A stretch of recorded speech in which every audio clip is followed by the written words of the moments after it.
Hi everyone, welcome to the Vish Academy 100 days 100 courses marathon day 57. இன்னைக்கு நம்ம பார்க்கக்கூடியது ஒரு ஃபுட் ரெலவென்ட் கோர்சஸ் தான். ஸோ இந்த கோர்ஸ் பார்த்தீங்க அப்படின்னா டெஃபினட்டாக உங்களுக்கு பர்சனலியும் சரி பிஸ்னஸ் ஓரியன்டாகவும் சரி ரொம்பவே ஹெல்ப்ஃபுல்லாக இருக்கும். ப்ரீமிக்ஸ் கிரேவி, அதாவது வத்த குழம்பு, தக்காளி குழம்பு, இந்த மாதிரி ரெடிமேடாக நம்ம குழம்பு வகைகள் எப்படி பண்ணலாம் அப்படின்றது தான் இந்த கிளாஸில் வந்து நம்ம பார்க்க போகிறோம். ஸோ வீட்டில் இருந்தே பண்ணுறதுனால நம்ம நல்லா ஹைஜீனோட இதை தாராளமாக பண்ணி சேல் பண்ணலாம்.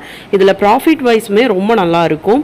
எனக்கு ஒரு சின்ன ஸ்பேஸ் போதும், அதாவது என்னோட கிச்சன்லேயே என் பிஸ்னஸை தொடங்கணும், எனக்கு குக்கிங்கில் இன்ட்ரெஸ்ட் இருக்குது அப்படின்னு நினைக்கிறவங்க இந்த கோர்ஸ் சூஸ் பண்ணிக்கலாம். நம்மளோட ஸ்டூடெண்ட்டோட அவுட்புட்டுமே நான் அதில் வந்து டிஸ்பிளே பண்ணியிருக்கேன். அவங்க தக்காளி குழம்பு ட்ரை பண்ணி ஷேர் பண்ணியிருந்தாங்க. ஸோ அவுட்புட்டுமே ரொம்ப நல்லா இருந்துச்சு, ஈஸியாக லேர்ன் பண்ணலாம். ஸோ இந்த கோர்ஸோட offer price $699. For more details ping to my WhatsApp number. Thank you.